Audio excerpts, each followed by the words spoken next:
What happens if you have people add fruit to their regular diet? 3 apples or 3 pears a day as snacks between meals on top of whatever else they were eating. Fruit is low in calories, but not zero, so if you add food to people's diet, even healthy foods, won't they gain weight? No, they lost a couple pounds. Maybe it was all that fiber? If you remember, we learned our gut bacteria can create anti-obesity compounds from fiber. That's why they also had a cookie group. 3 apples, 3 pears, or 3 cookies with enough oats in them to have about the same amount of fiber as the fruit. Despite the fiber, adding cookies to one's diet does not lead to weight loss. They think the weight-reducing secret of fruit is its low energy density, meaning you get a lot of food for just a few calories, so it fills you up. Energy density is a relatively new concept that has been identified as an important factor in body weight control in both adults and in children and adolescents. Energy density is defined as the amount of calories per unit weight of a food or beverage.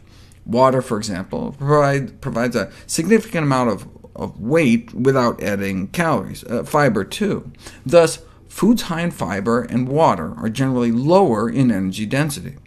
On the other hand, because dietary fat provides the greatest amount of calories per weight, foods high in fat are generally high in energy density.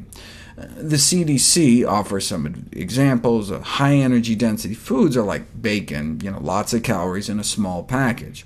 A medium energy density food is like a bagel, and a low-density food typified by fruits and vegetables.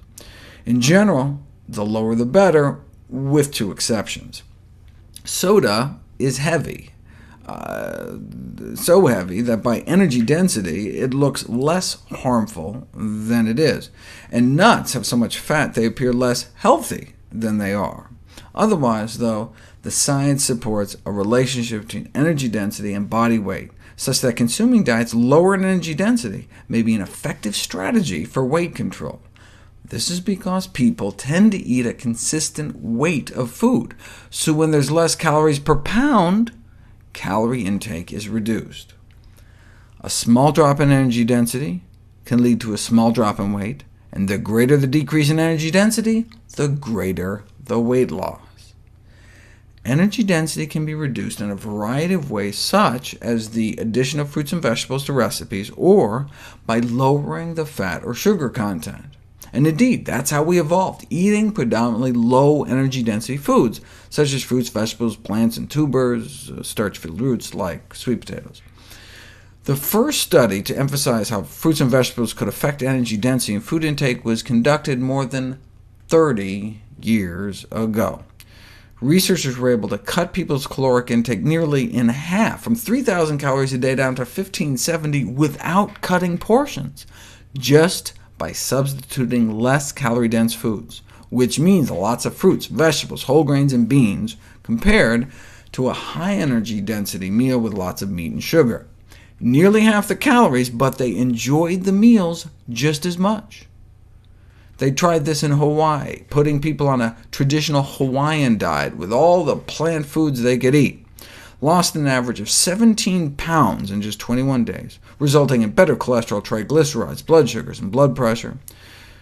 Caloric intake dropped 40%, but not by eating less food. In fact, they lost 17 pounds in 21 days eating more food, 4 pounds of food. But because plants tend to be so calorically dilute, one can stuff oneself without getting the same kind of weight gain. And the energy density of foods is of interest for weight management, not only because it allows people to eat satisfying portions while limiting calories, but also because reductions in energy density are associated with improved dietary quality.